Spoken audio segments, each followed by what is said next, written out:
우리 311페이지 보시면 되겠네. 311페이지 맨 밑에를 보시기 바랍니다. 맨 밑에. 사업 시행계획인가. 자, 시행계획서는 누가 작성한다? 당연하죠. 시행자가 작성하겠죠. 시행자는 정비계획에 따라 다음의 사항을 포함하는 시행계획서를 작성하여야 한다. 넘어갑니다. 일단 내용은 놔두고요. 자, 우리 교재는 지금 순서가 지금 제가 정리된 대로 되어 있지는 않을 거예요. 공식 동그라미가 3개 했죠. 자, 우리 개발법에는 실시계획이라는 거 기억하시죠? 한 가지만 이해하고 갑시다. 개발사업의 실시계획하고 정비사업의 시행계획은 어느 계획이 더 복잡할까? 더 복잡할까?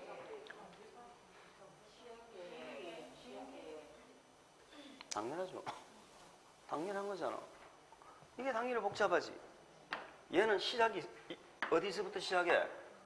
토목공사 하는 거잖아. 정비법은 어디서부터 시작해? 건물 철거부터 시작해야 되는 거야. 건물 철거를 다 하고 나면은 개발 사업하고 이제 출발 라인이 같아지는 거예요. 달리기를 하는데 이걸 생각하시면 되는 거야. 이만큼의 간격이 벌어져 있는 거잖아. 그러면 우리 정비법 시행계획에는 건물 철거하는 내용도 공사계획에 들어가야 돼. 철거가 보통인가요? 폐기물 처리하는 거. 요즘에 뭐 성명 같은 거 이런 거 함유되어 있으면 그렇죠? 그런 부분들도 또 해야 되죠. 복잡하다고 이게 쉬운 일이 아니에요. 철거하고 폐기물 처리하고 하는 거. 이런 내용들도 담아야 되고, 물론 여기서 또 나중에 일반 나대지에 새로운 신도시를 만드는 게 아니고 이미 사람들이 살고 있는 동네니까 그 세입자들이 될 수 있으면 그 동네에 재정착을 할 수 있도록 해줘야 될 거 아니에요. 우리 재개발 이거 잘못해 버리면 어떻게 돼요? 전부 돈 있는 사람, 돈 없는 사람 다 쫓아내버리고 보상금 몇 번 주고 쫓아내버리고 아파트 새로 지어가지고 돈 많은 사람들만 이렇게 잡아들이는 거잖아. 그걸 우리는 개론해서 여과 현상이다 이렇게 얘기해요. 이 여과 현상 좋은 거 안 좋은 거? 뭐 안 좋게 하겠어. 돈 많잖아 다. 그 많은 돈 다 뭐 하려고? 새로 재건축하는 데 다 들어가 살고 그러면 되지. 응? 그래서 잘못하면 이 여과 현상이 벌어진다는 거야. 그래서 어떤 동네가 아니고 서울 쪽에서요. 이런 경우가 많았어요. 대부분 보면은 서민들 다 쫓아내. 뉴타운 재개발한다면서. 그러고 나서 아파트 멋지게 지어가지고 돈 많은 사람들을 집어넣는 거야. 그러니까는 동네 주민들이 하자고 하지 말자고. 하지 말자 이거야. 하지 말자. 왜 하냐? 왜 해가지고 나를 이 동네에 쫓아내느냐 이거지. 차라리 안 하면은 그냥 이 동네에 살 텐데 좋은 환경에서 살게 해줄 줄 알았더만은 돈 몇 푼 지어주고 나보고 나가라는 거야. 그래서 세입자에 대한 어떤 주거 안정대책, 주거대책 이런 내용들이 계획마다 들어가야 돼. 아시겠죠? 그 세입자에 관한 대책들이 꼭 들어가야 돼. 그 임대주택도 지어야 되고 뭐 될 수 있으면 소형주택 같은 거 많이 지으면 혜택을 주고 이런 내용들이 나와요. 그런 내용들로 시행계획이 작성이 되기 때문에 우리 시행계획은 일반 개발법의 실시계획보다도 동그라미를 한 4개 정도를 공부를 더 할 거예요. 3개 가지고 부족하다 이 말이야. 사실은 한 100개 더 해야 되는데 4개만 하는 거야.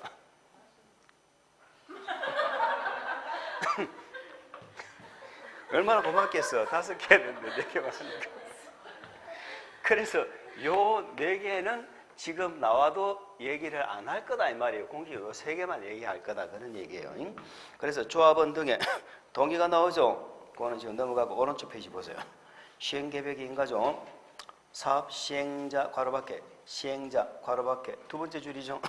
시행자는 정비사업을 시행하려는 경우는 시행계획서 밑줄 정관 등과 국토부령으로 정하는 서류를 첨부하여 밑줄 시장군수당에게 제출하고 밑줄 사업시행계획 인가를 받아야 된다.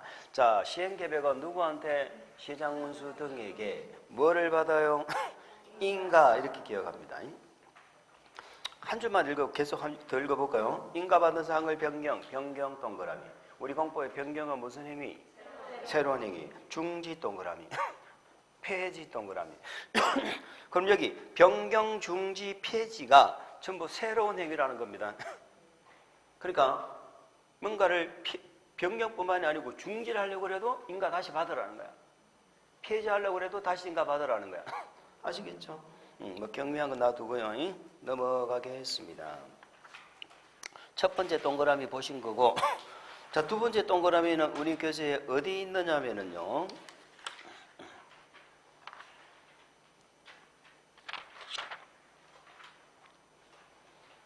자, 뭐 찾기가 쉽지가 않아요. 찾기가 자, 그래서 넘겨보면 4절에 정비사업 시행을 위한 조치가 나와졌는데 우리 교재는 좀 그게 이게 지금 빠진 것 같아요. 주민 의견 넣는 거. 그래서 아까 맨 앞에 읽었는 데다가 적어 넣어주세요. 맨 앞에 읽었는 데다가 아까 시장군수 등에게 인가받는다고 했죠. 거기다가 14일 이상 공람시키고 60일 이내 반영 여부를 알려준다. 이렇게만 좀 적어주시기 바랍니다.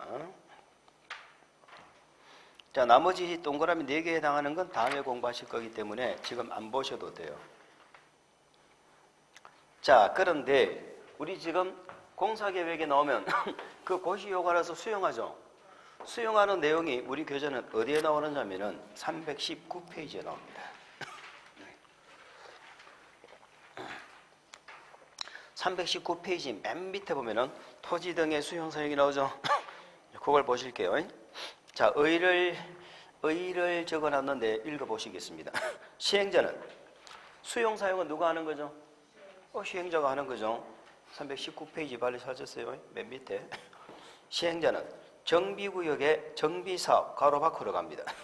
정비사업을 시행하기 위하여 필요한 경우는 공취법에 따른 토지 물건 거박의 권리를 밑줄 취득하거나 사용할 수 있다. 그 취득하거나 사용을 그 수용 사용이라고 이렇게 이해를 하세요.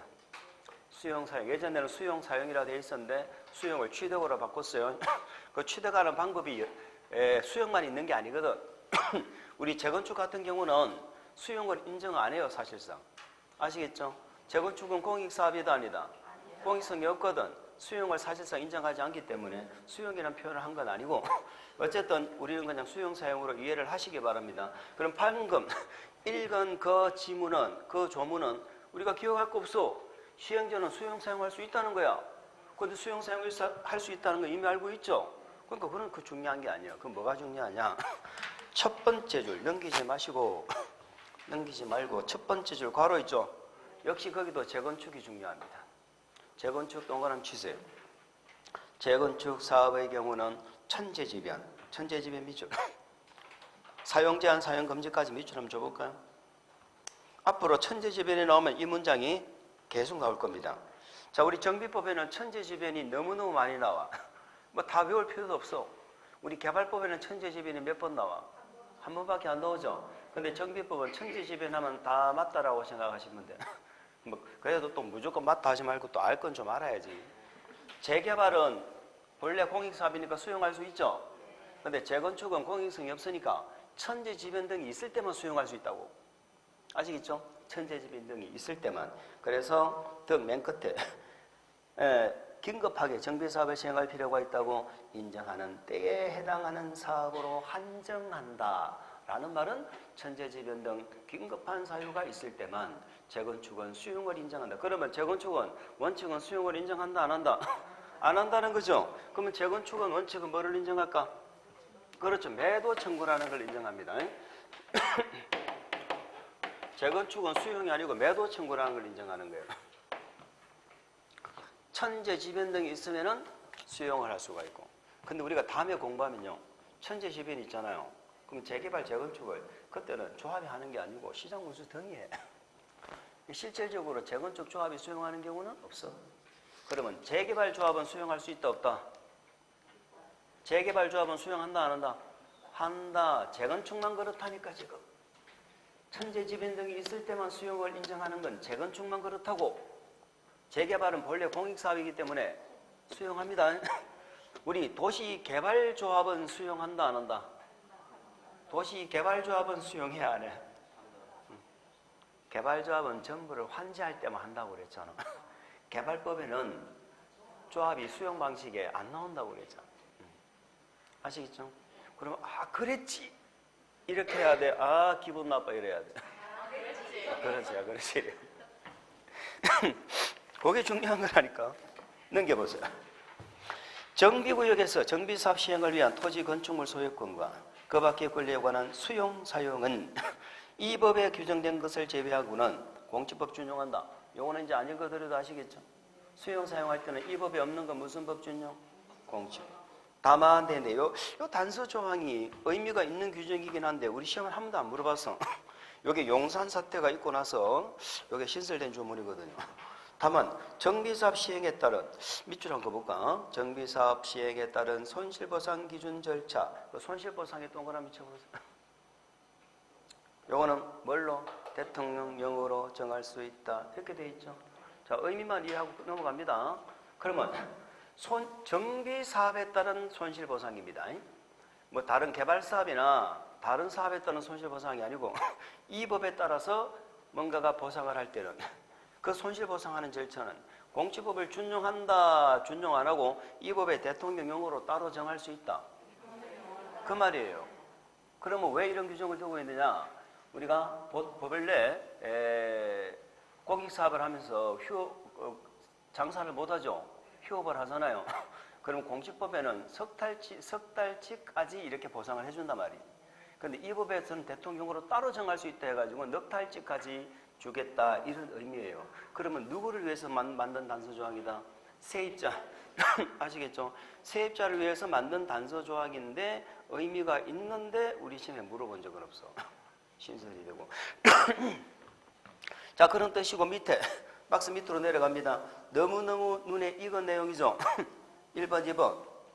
자, 여기에 칠판 보세요. 뭐가 있으면 사업시행계획 인가고시가 떨어지면 공직법에서 뭘 받은 것으로 본다? 사업인정. 이제는 안 적어도 되죠? 사업인정을 받은 것으로 보잖아. 자, 그래서 밑줄. 사업시행계획 인가고시, 괄호 밖에 인가고시가 있었을 때 그 말이 중요합니다. 320페이지 맨 밑에. 맨 밑에. 양가로 3번에 1번. 사업시행계획 인가고시가 있었을 때 거기 밑줄. 이때 공직법에 뭐가 있는 것으로 봐요? 사업인정고시가 있는 것으로 본다. 우리가 이제 앞으로는 요 계획사업 세 가지 같이 생각해야 돼. 언제 사업인정고시가 있는 것으로 보는지를 알아야 된다고. 2번 재결신청 기간입니다. 수용사용에 대한 재결신청은 공직법에 불구하고 공직법은 재결신청을 언제까지 하라고 그랬던가요? 1년이었죠. 뭐 사업인정고시로부터 1년. 그런데 우리 계획사업은 시행계획 인가 할 때 정한 밑줄 사업 시행기간 이내에 해야 된다. 이렇게 돼 있죠. 시행기간 이내. 그러니까 시설사업하고 똑같이 돼 있잖아. 개발사업은 종료일까지 하라고 돼 있고 기억 안 나도 괜찮아. 다 세 가지가 똑같다고 생각하시면 돼요. 요 두 가지 특례가 있었습니다. 아시겠죠? 자, 그래서 우리 수용사용에 관해서는 이 법에 없는 건 공직법 준용하는데 이 법에 있는 걸 두 개를 공부해서 사업 인정을 받은 것으로 봤죠. 인정고시가 있는 거 받고 재결신청도 1년이 아니고 시행기간 내만 하면 되지요. 그런데 우리 정비사업은 그 특례가 한 개가 더 있어. 그러니까 공직법 준용 안 하는 게 하나가 더 있다고. 그리고 공직법은 본래 수용은 원칙이 사전 현금 보상입니다. 법 수용하려면 미리 뭘로? 현금으로 보상하는 거야. 사전 현금 보상이 원칙인데 우리 정비법은 수용하면서요 사전 현금 보상을 하지 않고 사후라는 것은 정비사업도 공사 끝나면 준공검사 받겠죠. 그런데 정비법은 또 나중에 가면 준공인가라 그래. 검사라고 안 하고 똑같은 거야. 준공인가 받고 나서 아파트로 줄 수 있어. 수용하면서 돈 안 주고. 뭔 말인지 아시죠? 그럼 무슨 사업에서만 인정돼? 정비사업. 그러니까 요 3번 특례는 도시개발법에는 없는 겁니다. 3번 특례는 오른쪽 페이지 나오죠. 현물보상의 특례. 대지 건축물을 마한다. 현물보상하는 경우에는 공직법에 불구하고 돼 있죠. 공직법은 뭐 본래는 어떻게 하는 건데 사전 현금 보상이 원칙이라니까. 공직법에 불구하고 밑줄 준공인가 이후에도 할 수 있다. 그럼 요 세 가지는 공직법을 준용하는 거다. 특례다. 그렇게 이해를 하시기 바랍니다. 자, 그 밑에 4번에 큰 4번 있죠. 요것도 이제 신설된 건데 우리 시험에 이제 물어볼 겁니다. 요거는 동의 여부 해답 촉구 및 매도 청구 돼 있죠. 매도 청구란 말에 밑줄을 주시고요. 우리 매도 청구하면은 이번 진도에 아무것도 기억이 안 나도 괜찮으니까 딱 하나는 기억해야 돼. 무슨 사업에서 나온다? 재건축. 재건축.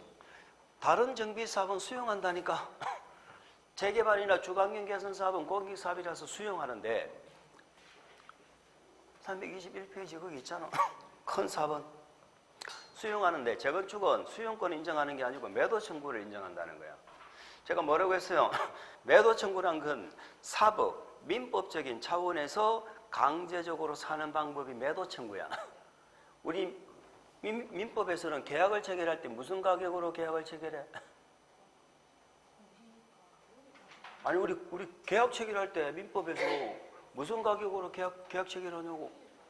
공시지가로 해요? 공시지가로 사고 팔아? 시가로 하지 무슨 공시지가야. 시가. 저 횟집에 가면 횟집에 광안리 횟집에 가면 뭐라 적어놨어요?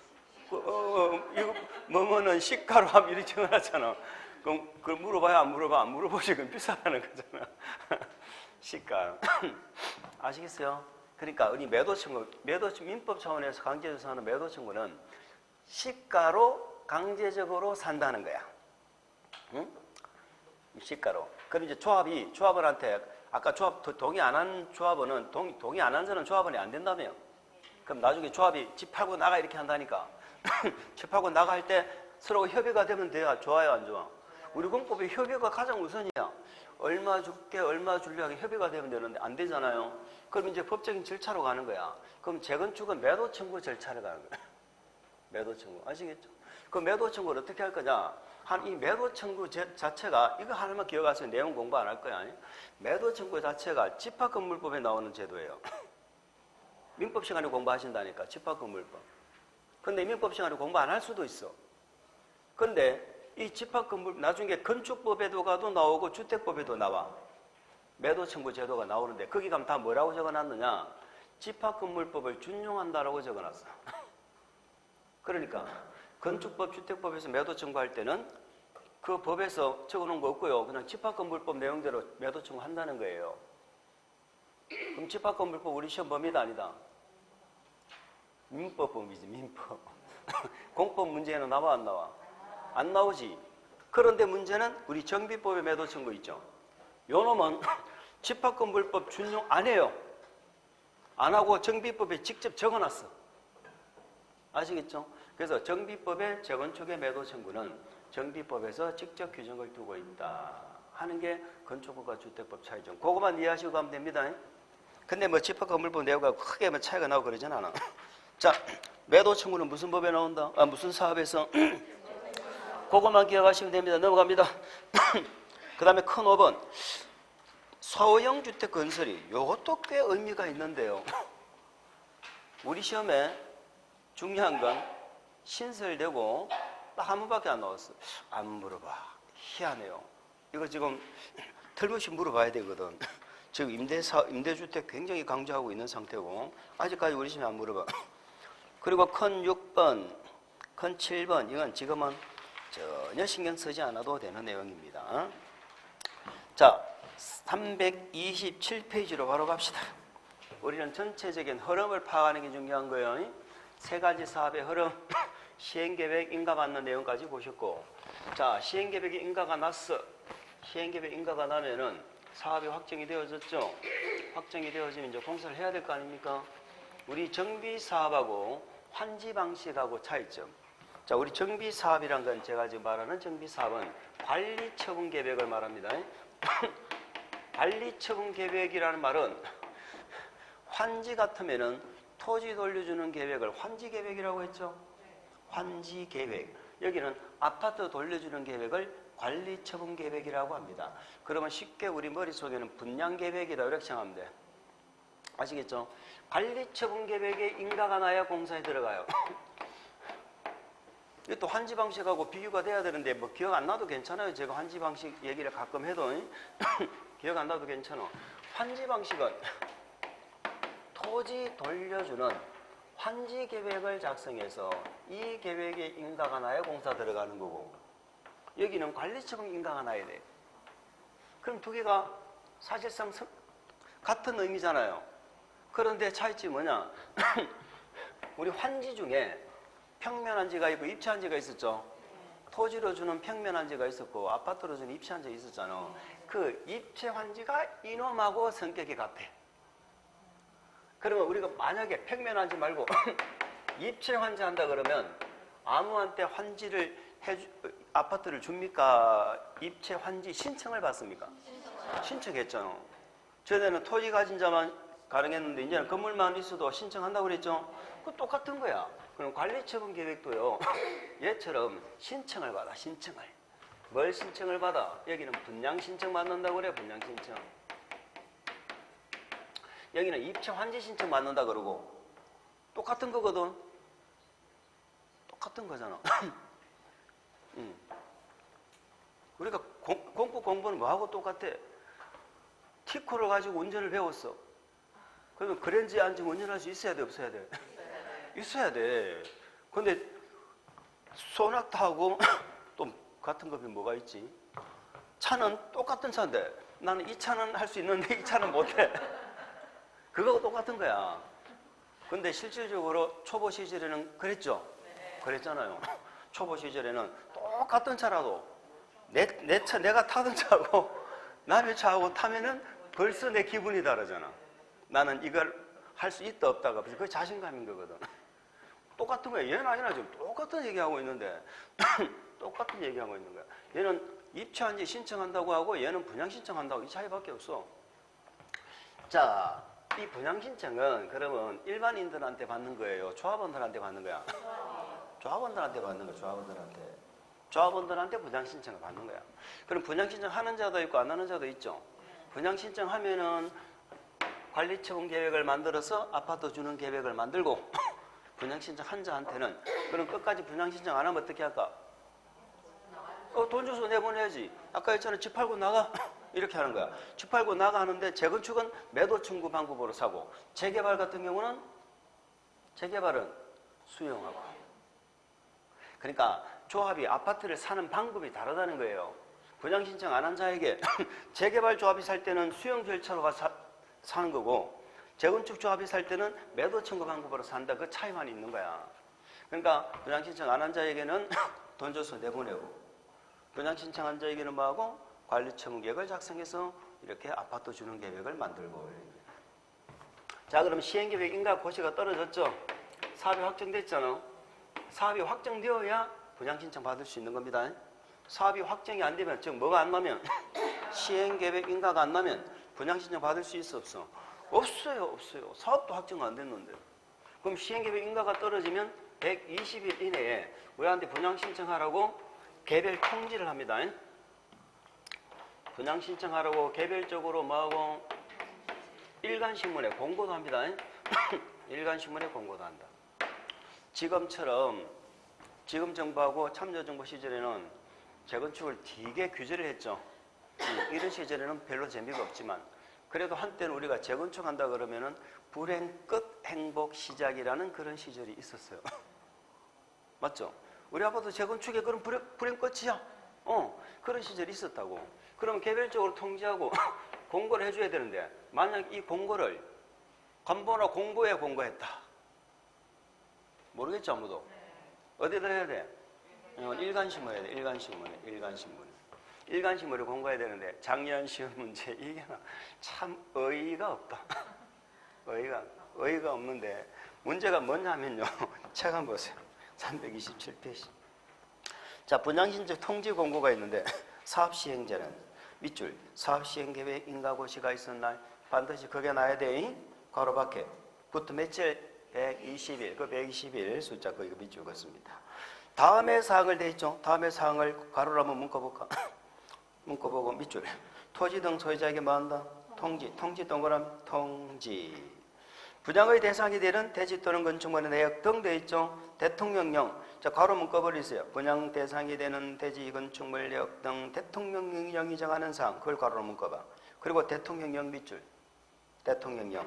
그 사항을 해당 지역에 발간되는 밑줄 일간신문에 뭐 해라? 공고 동그라미. 자, 몇 가지 한다?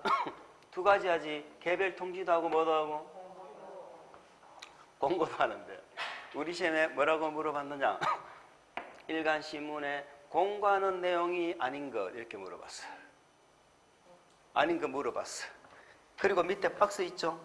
박스 1번 분양 대상자별 종전 토지 건축물 명세. 이제 다음에 이제 자세히 공부하실 텐데 종전 동그라미죠. 분양 대상자별 종전돼 있죠. 밑줄 긋고 종전 동그라미. 종전에 토지나 건물을 갖고 있었겠지. 혹시 기억나세요? 우리 정비법에는 사업을 하기 전에는 토지라고 불러, 대지라고 불러? 토지, 정비사업으로 조성된 토지를 뭐라 불러? 대지라고 부르잖아. 그래서 종전이라는 말이 나오면 뭐라 나와야 돼? 토지 또는 건축물 명세 나오죠. 쉽게 말해서 분양 대상자별 내가 조합원이라면 내가 갖고 있는 토지 건축물이 있을 거 아니에요. 그 명세를 작성한다는 거야. 그리고 이 말이 되게 중요하죠. 밑줄. 사업시행계획 인가고시가 있은 날 기준. 그 기준 동그라미. 그 기준이란 말을 앞으로 또 시험 칠 때까지 여기 할 때마다 물어볼 거다. 무슨 말이냐? 내가 종전에 갖고 있던 아파트 가격을 감정평가를 하는 그 기준일을 말하는 거야. 그 기준일이 사업시행계획 인가고시를 기준으로 한다는 거야. 그 가격을 나한테 알려준다는 거지. 밑에 박스는 통지하는 거예요? 공고하는 거예요? 다음에 사항을, 그 위에 다시 가. 다음에 사항을 괄호로 묶었죠? 다음에 사항을 통지한다 되어 있잖아. 통지하는 사유야, 통지하는 사유. 종전에 내가 갖고 있던 아파트 가격 이걸 알려준다는 거야. 두 번째 뭐도 알려줘? 분양 대상자별 분담금 추산액도 알려주지. 그러니까 분담금 추산액을 알려준다는 건 내가 아파트를 분양을 신청하면 대충 얼마 정도를 돈을 더 내야 된다는 걸 알려준다는 거야. 과거에는 이게 없었거든. 이게 신설된 내용이거든. 뭐 그 밑에 분양 신청 기간은 당연히 알려줘야지. 그래 분양 신청하지. 분양 신청 기간 알려줘요. 그 다음에 대통령령으로 정한 상태 있잖아. 이거는 통지하는 거요, 분양 공고하는 거요. 근데 정답은 분양 대상자별 분담금 추산액. 이게 정답이야. 작년 시험에 요거 물었거든. 공고하는 내용이 아닌 거 물어놓고 이걸 넣는 거야. 세상에 이게 인간이냐고. 아, 우리는 이 내용을 통지든 공고든 이 내용이 있는지 없는지 그거 기억하라고 그래도 못할 건데 요걸 넣어놓고 틀렸다고 하는 거야. 왜 이 내용을 작년에 강의할 때 강조했을까 안 했을까? 많이 했지. 왜? 작년에 신설된 거라니까. 우리가 개별적으로 분담금 추산액을 알려준다고. 내가 아파트 분양 신청하면 얼마를 돈을 내야 되는지를 그걸 알려주고 하기 때문에 좋은 취지이기 때문에 굉장히 강조를 했어. 그런데 시험에 나왔는데 통지 내용이에요? 공고 내용이에요? 이거 물어본 거라니까. 우리 책에 공고 내용 있나 보죠? 공고 내용도 없네. 우리 책에 공고하는 내용 자체도 없잖아, 대통령이.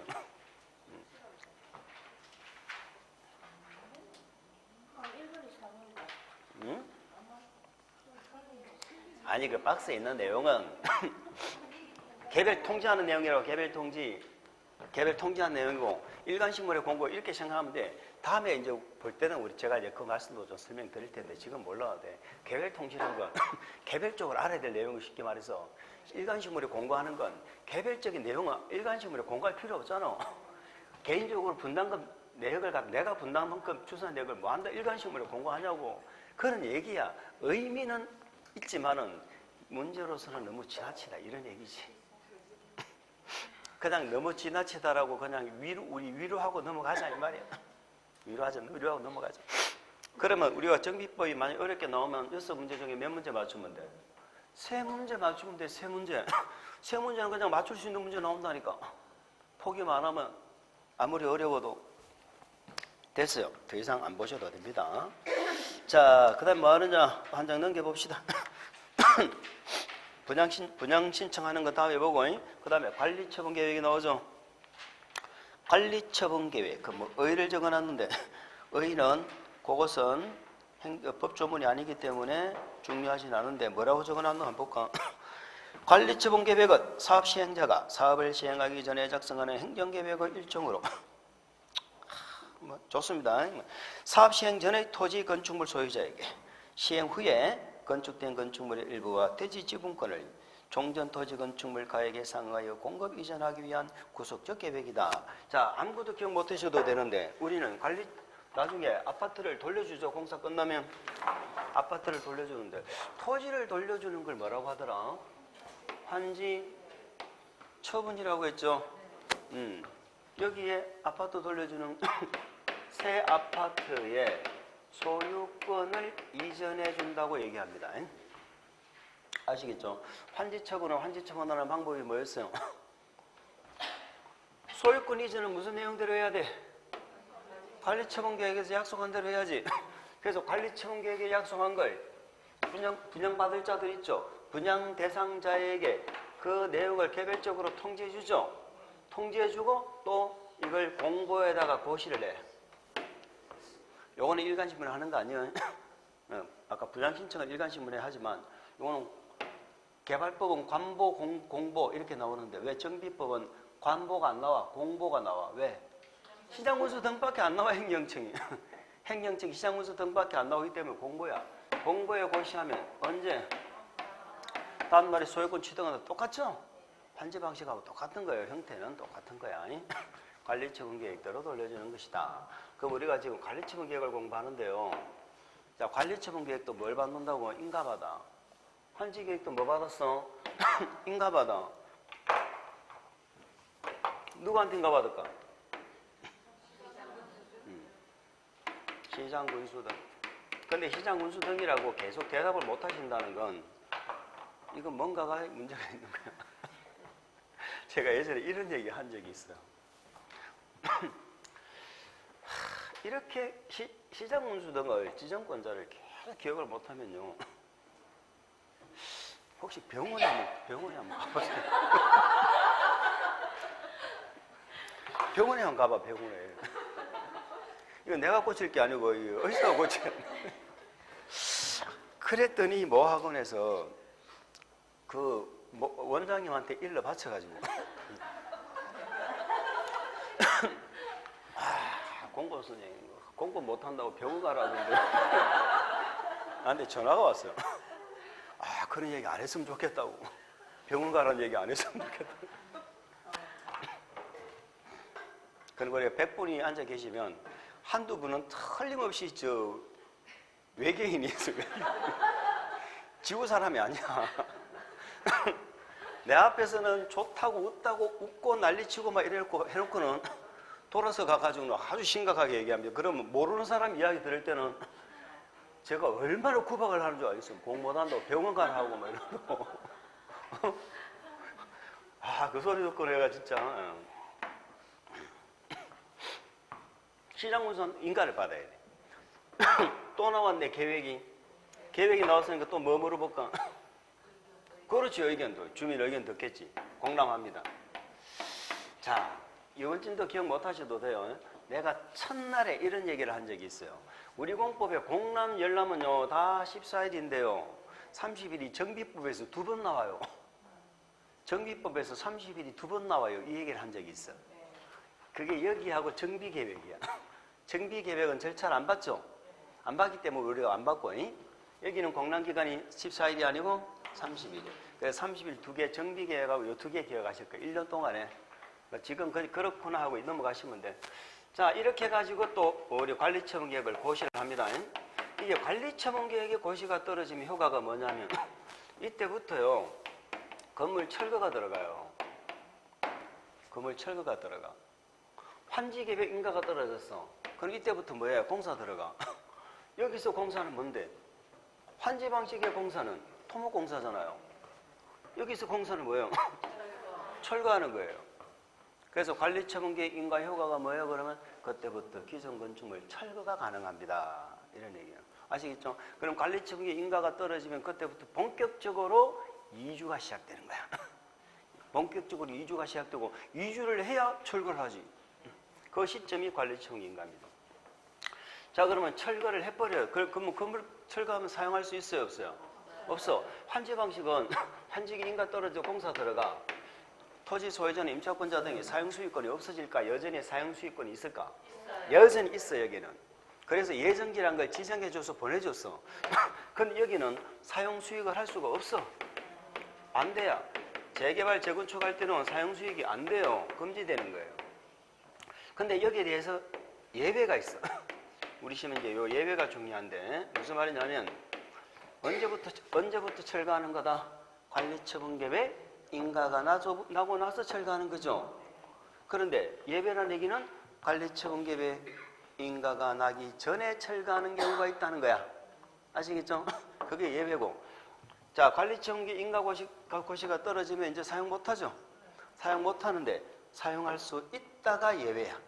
아시겠죠? 그러면 어떤 경우에 사용할 수 있고 어떤 경우는 미리 인가가 나기 전에 미리 철거가 되느냐 하는 것을 공부하시는 거예요.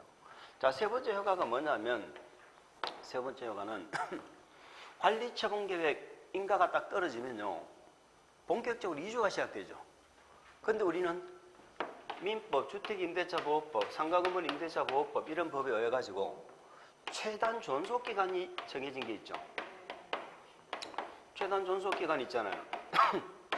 지상권 같으면 건물을 지었어. 몇 년 최소? 단단한 건물, 콘크리트 건물 지었어. 최소 30년이잖아. 30년. 우리 주택임대차보호법에서는 몇 년을 보장해줘? 2년을 보장해줘. 2년을. 그런데 이 기간을 만약에 인정을 해버리면 관리처분 인가가 떨어졌는데도 불구하고 나 민법에서 인정하는 최단 존속기간이 남아있기 때문에 못 나가겠다. 이러면은 공익사업이 안 되죠. 그래서 관리처분 인가 떨어지면 민법이나 주임법, 상임법에 최단 존속기간 인정한다, 안 한다? 안 합니다. 그래서 최단 존속기간 인정이 안 돼요. 요걸 적용을 하지 않는다 하는 게 또 세 번째 또 효과고, 마지막 네 번째는 순서를 요걸 갖다 4번으로 합시다. 요걸 4번으로 하고 요걸 3번으로 하세요.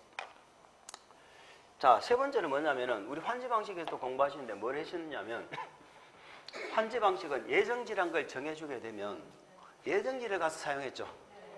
땅이 바뀌었죠. 계약은 종전토지 보고 계약서 썼는데 예정지를 사용수익해야 되기 때문에 임대료 올려줘, 깎아줘 이런 거 할 수 있었잖아요.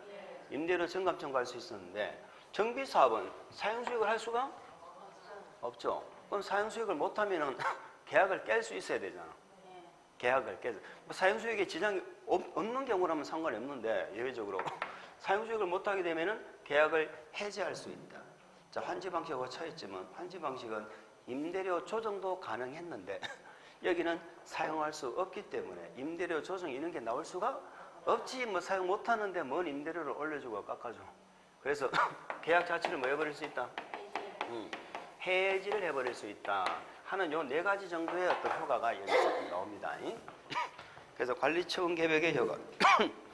관리처분 계획의 내용이 나와져 있죠. 읽어봅시다.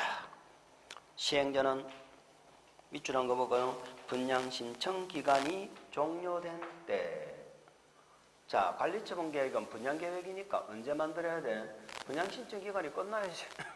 분양 다 받아보고 신청 기간이 끝나면은 분양 신청 현황을 기초로 다음의 사항에 포함된 괄호 문구 쓰여 관리처분 계획을 수립하여 밑줄 시장 문수 등의 인가를 받아야 됩니다. 자, 또 나왔죠. 관리처분 계획을 동그라미 쳐볼까? 변경, 중지, 폐지 전부 똑같다. 다시 인가 받아라 이런 얘기고, 나머지 내용은 지금 안 보셔도 되고요. 밑에 박스 내용 있죠.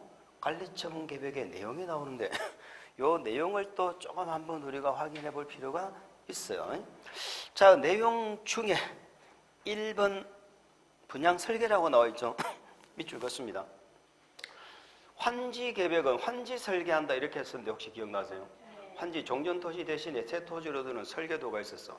분양 설계는 아파트 돌려주는 계획이라고 생각하시면 돼.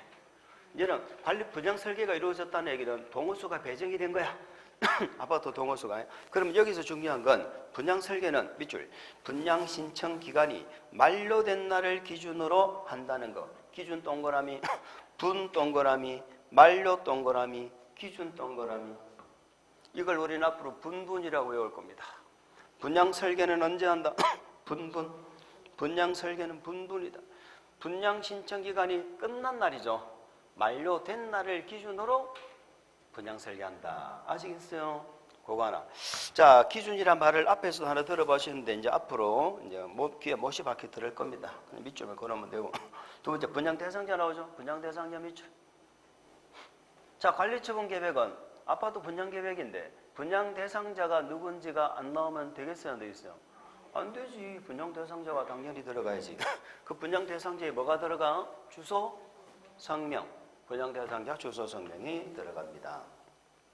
자, 또 뭐가 들어가느냐 하면은요, 순서를 바꿔서 오른쪽 페이지를 보시면 7번 보세요. 오른쪽 페이지 보면 7번. 분양 대상자의 종전 동그라미. 아까 앞에서 본 적 있죠? 종전 토지 건축물에 관한 밑줄. 소유권 외의 권리. 외의 권리 명세. 앞에 보신 게 아니네. 앞에 보신 거 아니죠? 자, 무슨 말이냐? 동그라미 2번은 분양 대상자의 주소 성명은 소유자를 말합니다. 분양받을 소유자죠. 그러면 7번은 소유권 외의 권리 명세죠. 여기에 뭐 임차권자나 전세권자나 이런 자가 있을 수 있잖아요. 지상권자 이런 자들. 그러면 소유권이 아닌 권리들은 뭐가 있나? 이걸 또 명세를 작성한다 안 한다? 한다. 그래서 나중에 새로운 대지나 건축물을 받으면 이 소유권뿐만이 아니고 요 7번 소유권 외의 권리도 넘어갑니다. 새로운 토지로 넘어가는 거예요. 우리 지금 이렇게 물어본 적이 있다. 관리처분 계획에는 종전 토지 건축물 소유자의 소유권 외의 권리 명세를 포함하지 않는다. X죠. 포함한다 이 말이지. 자, 그 3개 말고 나머지 1번, 2번, 7번 3개 봤죠? 나머지는 전부 돈 얘기야, 돈. 나머지 관리처분 계획은 다 돈 얘기야. 관리처분 계획이 나오면 공사에 들어가는데 공사에 들어가기 전에 뭐에 관한 내용을 명확하게 마무리를 지어야 돼? 돈 문제를 마무리를 지어야 되는 거야. 내가 아파트 분양 신청하면 얼마를 돈을 더 내야 되고 종전에 내 아파트 가격이 얼마나 되고 있죠? 이런 것들을 공사 들어가기 전에 사업비가 얼마나 될 건지 추산액이 나와야 됩니다. 공사비가 얼마나 들 건지에 따라서 조합원들이 부담해야 될 돈이 얼마나 되는지가 이게 결정나는 거잖아요. 그래서 나머지도 돈 얘기야. 3번 한번 볼까요? 3번. 자, 3번하고 4번 있죠? 두 개를 묶으세요. 3번하고 4번은 이거는 분양 예정입니다. 예정이라고 해서 예정 이렇게 적어. 3번, 4번은 예정이야. 그러면 3번은 누구한테 분양 예정이냐? 밑줄 한거 볼까? 분양 대상자별 분양 예정. 예정 동그라미. 그럼 요거는 분양 대상자별이니까 조합원이죠. 조합원들에게 분양하는 조합원 분양분입니다. 조합원 분양분인 대지 건축물의 추산액이죠. 그러면 앞으로 분양할 예정은 지금 정확한 가격이 나와요? 추산액이에요? 추산액이에요. 정확한 가격이 나올 수가 없어. 4번도 마찬가지. 4번은 일반 분양분입니다. 다음에 해당하는 밑줄 보류지 등이죠. 보류지 등. 그러면 일반 분양분을 뭐라고 표현했다? 보류지 등. 자, 쉽게 말해서 조합원들에게 주고 남는 거 있죠? 남는 건 일반 분양할 거 아니에요. 그걸 묶어서 보류지 등이라고 이렇게 표현을 한 거예요. 보류지 등의 추산액. 이것도 추산액이죠. 그러니까 분양 예정은 정확한 가격이 나올 수가 없다. 추산액 및 처분 방법 이렇게 되어 있죠. 자, 뭐 다만 요거는 지금 모르셔도 되고 밑에 박스가 뭐냐? 가나다라 되어 있잖아요. 일반 분양분이죠. 그럼 일반 분양분 이것이 돈이 많이 남아야 조합원들이 어떻게 나중에 조합원들이 부담하는 부분이 줄어들 거 아니에요. 두 번째, 공공지원 민간임대주택이라는 게 있어요. 다음에 공부할 겁니다. 이 박근혜 정부 시절에 만들어졌는데 이름이 좀 바뀌었어. 예전에는 기업형 임대주택이라고 그랬거든. 기업형. 근데 지금은 공공지원 민간임대주택 이렇게 합니다. 자, 그 다음에 답은 임대주택 있죠? 요건 일반 임대주택이에요. 이 임대주택 왜 지을까? 세입자들 재정착해야 되잖아. 세입자들이 재정착하기 위해서 임대주택 짓는 거야. 그러면 내가 지금 어떤 아파트에 세입자로 있어. 그럼 나한테 임대주택 입주권이 나오나 안 나오나 중요해요, 안 해요? 그런 것도 우리가 앞으로 알아야 된단 말이지. 그래야지 정비사업 하는 동네에서 우리가 부동산을 할 거 아닙니까? 그죠? 그러면 의무적으로 재건축은 의무적으로 임대주택을 안 지어요. 재건축은 임대주택 의무가 없는데 재개발이나 주거환경 개선 사업은 의무적으로 몇 프로를 지으라고 돼 있어. 그럼 어쨌든 이런 것들, 이는 그다음에 부대복리, 각종 부대시설이나 복리시설도 뭐 팔아먹는 시설들 있죠. 상가 건물 같은 거 팔아먹을 거 아니에요. 복리시설 이런 것들. 그럼 이것들이 돈이 많이 남아야 조합원들이 부담이 줄어드는 거예요. 어쨌든 3번, 4번은 예정이고요. 5번 보세요. 자, 5번이 중요하죠. 분양대상 개별 종전, 종전 동그라미. 여기 앞에서 보셨던 거 아닙니까? 토지 건축물의 명세를 작성하죠. 그 다음에 이 가격 밑줄 그어야죠. 사업 시행 계획, 인가고시가 있어 나를 기준으로 한 가격. 얘는 종전에 내가 가지고 있던 아파트 가격을 말합니다. 요거는 정확한 가격이다, 추산액이다. 이거는 가격이 나와야지. 내 아파트 가격이 애매하게 정해져서 되겠어? 그럼 이 가격은, 우리 부동산 가격은 다 감정평가해요. 감정평가를 하는데 언제를 기준으로 한 가격이라고? 사업 시행 계획, 인가고시가 있은 날을 기준으로 한다 이 말이에요. 그걸 기억하셔야 돼. 아시겠어요? 자, 뭐 괄호는 지금 모르셔도 되고. 그러면 3번, 4번은 뭐였고? 그냥 예정이었고 5번은 뭐였고? 종전에 내가 가지고 있던 것이고 6번은 뭐예요? 밑줄. 정비사업비 추산액. 정비사업비입니다. 정비사업비도 추산액이다, 가격이다? 당연하죠. 공사 끝나봐야지. 공사 끝나봐야지. 사업을 하다 보면은 자재값이 오를 수도 있고 내릴 수도 있고 생각하지 않았던 돈이 들어갔을 수도 있고. 그래서 정비사업비도 정확한 가격이 나올 수는 없지만 반드시 관리처분 계획에 들어가야 됩니다. 왜 하면 이 정비사업비가 얼마나 정도 될 건지를 알아야 우리가 조합원들이 분담해야 될 분담금 추산액을 산정을 할 수가 있어요. 그래서 그 뒤에 뭐라고 적어놨어? 괄호 밖에 밑줄. 그에 따른 조합원 분담 규모, 분담 시기 이렇게 적어놨잖아요. 그래서 정비사업비 추산액이 나와야 분담 규모, 분담 시기 나옵니다. 거기 있는 괄호는 또 이야기하면 머리 아파. 또 재건축 이 환수, 재건축 부담금 부과하는 거죠. 자, 지금은 크게 재건축이 활성화가 되고 있지 않기 때문에 근데 이 괄호 만들면서 엄청나게 매스컴에서 시끄러웠던 내 괄호야. 이 괄호가 보통 괄호가 아니야, 이게. 자, 됐습니다. 올라와 좋습니다. 그 다음에 돈이 하나 더 남았네. 돈이 8번. 세입자별 밑줄. 손실보상. 세입자별 손실보상에 할 명세박 평가액이 나오네. 무슨 말입니까? 자, 이제는 세입자들한테 줄 돈입니다. 세입자. 상가 세입자 같으면은 장사 못 하잖아요. 휴업비 보상해야지. 아까 뭐라고 그랬어요? 공치법 준용 안 하고 이 법에서 넉 달치 준다고 이렇게 얘기했죠. 그 다음에 또, 주택 같은 건 뭐 줘야 돼? 이사비 줘야지. 이사비 줘야지. 그래, 이런 것들을 줘야 될 게 뭐가 있는가? 이걸 또 명세를 작성해야 됩니다. 요 조문도 용산 사태 이후에 만들어진 조문이에요. 요 조문 자체가. 그러니까 결국은 누구를 위해서 만든 거야? 세입자 위해서. 그러니까 우리가 관리처분계 인가가 떨어지면요.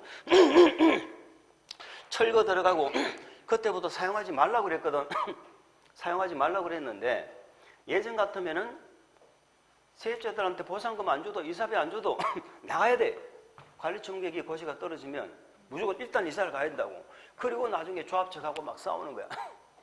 그러니까는 이게 세입자들이 힘들어진다는 거지. 그래서 세입자들은 이제는 손실보상금 안 주면 안 나가도 됩니다. 안 나가도 된단 말은 공사하려면은 돈 주서 빨리 내보내라는 뜻이에요. 그래서 관리처분계획의 내용에 세입자별 손실보상 명세와 평가액이 들어간다는 거 아시겠죠? 자, 돈이 5가지가 나왔는데요. 2개는 예정이고 1개는 종전권이고 종전권. 종전권 유일하게 가격이죠. 그 다음에 전체 정비사업비가 나와야 돼. 전체 정비사업비. 그에 따른 조합원 분담 규모. 그 다음에 누구한테 주는 것도 나와야 돼요? 세입자. 그렇게 기억하시면 되겠습니다. 자, 됐고요. 관리처분 계획이 뭔지 알아봤고, 우리 관리처분 계획은 무지무지 중요한데 그 밑에 331페이지 맨 밑에 관리처분 계획의 수립 기준이라고 나와 있죠. 관리처분 계획은 요 기준이 우리 시험에 아주 자주 출제되고 중요한 부분입니다. 그래서 5번 쉬었다가 확인하도록 하겠습니다.